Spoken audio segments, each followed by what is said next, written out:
Shalom dan puji Tuhan saudara atas kebaikan Tuhan pada setiap kita sehingga pagi ini dengan izin Tuhan kita boleh bangun dengan badan sehat, pikiran cerdas dan semangat yang berkobar-kobar untuk melayani Tuhan. Untuk memulai renungan kita, mari kita berdoa. Bapa Syurgawi, terima kasih atas kebaikan-Mu karena bersama dengan kami sementara kami mendengar dan mempelajari firman Tuhan. Dalam nama Yesus kami berdoa. Amin.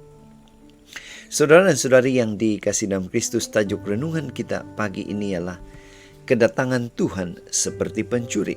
Jadi, apa yang perlu kita buat jika kita tidak tahu bila Yesus datang kali yang kedua? Firman Tuhan dalam Matius 24 ayat 44 mengatakan, "Karena itu, hendaklah kamu juga siap sedia, karena Anak Manusia datang pada saat yang tidak kamu duga." Saudara, bacaan kita hari ini kita boleh bacanya di dalam Injil Matius 24 ayat 37 hingga 44. Ini merupakan nasihat Yesus kepada pengikutnya supaya berjaga-jaga dalam hidup. Untuk apa? Akan kedatangan Anak Manusia, Yesus Kristus. Sebuah ilustrasi.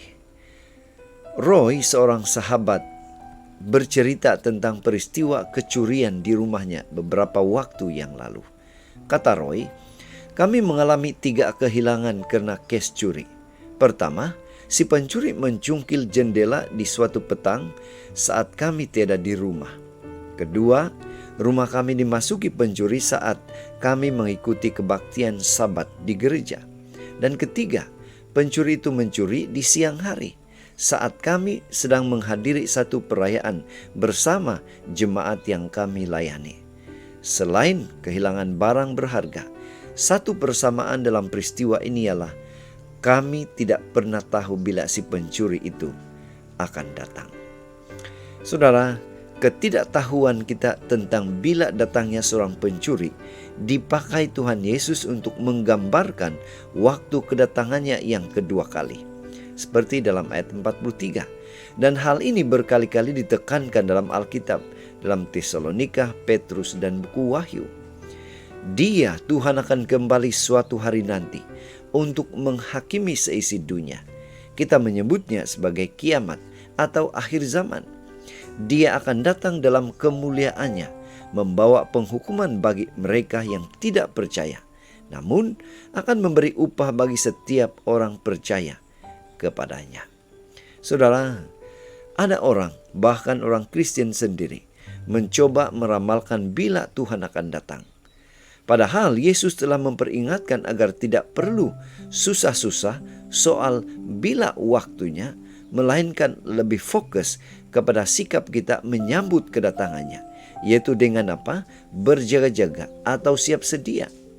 Berjaga-jaga artinya kita menaruh iman kita kepada Kristus dan menghidupinya setiap saat.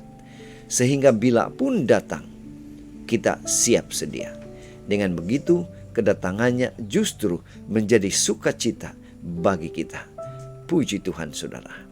Itu sebabnya pada pagi ini, mari kita ingatkan diri kita bahwa pertanyaan terbaik bukanlah bila Yesus datang, melainkan bagaimana saya bersedia menyambut akan kedatangannya.